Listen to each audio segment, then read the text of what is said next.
He told me I was crazy, that I was imagining things. Then I saw his face, in her vacation photos. 2 states away, with a girl young enough to be his student. He left me. Our daughter. Our life. But karma has a funny way of waiting for the right moment. If you've ever been betrayed by someone you gave everything to, this story will feel like justice. Hit that like button, subscribe, and get ready for a revenge story that proves you don't need to destroy someone to ruin them. Sometimes, all you need is patience.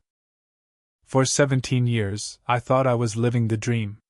My husband, Daniel, was everything I ever wanted: charming, intelligent, respected. A college professor who everyone seemed to admire. We had a beautiful daughter, Emily. 9 years old, full of energy, the center of my universe. And for a long time, I thought I was his too. But sometimes the cracks in perfection start as whispers. A late night faculty meeting. A phone turned upside down, a new cologne I didn't recognize. At first I brushed it off. Married life is busy. People grow, change. Until one morning, I saw something I couldn't unsee. It was a random Tuesday. I was drinking coffee, scrolling through Instagram, mindlessly, half awake. And then I saw it. A photo. A familiar profile. Him. Standing on a beach I didn't recognize. Smiling. Shirtless. With his arm around a young woman I did recognize. Her name was Sophie. One of his students. A student worker in his department. 24 years old. My breath caught in my throat. No caption, just a heart emoji. But the comments said it all. You two are perfect together. Finally went public, huh? My hand shook so badly, I nearly dropped my phone.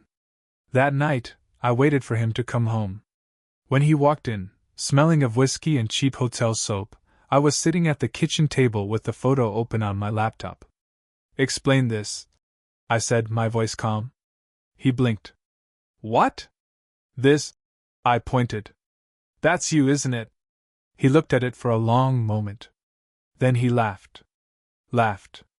That's not me, he said. You're being paranoid again. For 3 days he stuck to that lie. 3 days of gaslighting, manipulation, cold shoulders. Until I finally said, Then why is she wearing your necklace? He froze. And just like that, the mask cracked. He didn't even try to fix it. He packed his things, said he was in love with her, and left. 2 states away. He moved in with her before our divorce was even finalized. Didn't call his daughter on her birthday. Didn't send support on time. Didn't care. And I broke. For months, I cried myself to sleep. But grief is a strange thing. It burns you down, and then one day, you realize there's nothing left to burn. Only steel. It happened one night while helping Emily with homework. I saw an email come through, a school newsletter, with Sophie's name on it. Her new email address. firstname.lastname@gmail.com. And suddenly I smiled. Because I knew something she didn't. When 2 people get engaged, they often change their emails. New last names. New beginnings. So I made sure she'd never have hers. I created an email using the same format, but with his last name. Her future married name. Firstname.lastname@, but now with his surname attached. It was petty. It was small. But it was perfect. No recovery number. No backup. No trace. Just an empty inbox sitting there, waiting for her frustration. Weeks later, I heard through mutual friends that they were going legit. Talking about weddings, posting soft launch couple pics, house hunting. Every time I saw their photos, I felt a pang, but it was dull now. Because deep down, I already had my closure. They built their new life on betrayal. And I'd quietly claimed a piece of it. Sometimes, revenge isn't about destroying someone. It's about taking back control. About knowing that they'll never have everything they think they do.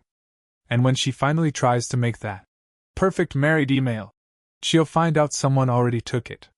Someone who knew her little secret before she ever said, "I do." People ask me if I'd ever take him back. Never. He gave up a family for a fantasy. And fantasies always fade. But me? I learned something more powerful than revenge: self-respect. Because once you stop bleeding for people who enjoy watching you suffer, you become untouchable. Sometimes karma doesn't show up as a storm, it arrives as an empty inbox. Quiet. Simple. Perfectly timed. If this story made you believe in karma again, hit that like button and tell me in the comments, what's the most satisfying petty revenge you've ever seen? Subscribe for more stories like this, where justice may be silent, but it's always sweet.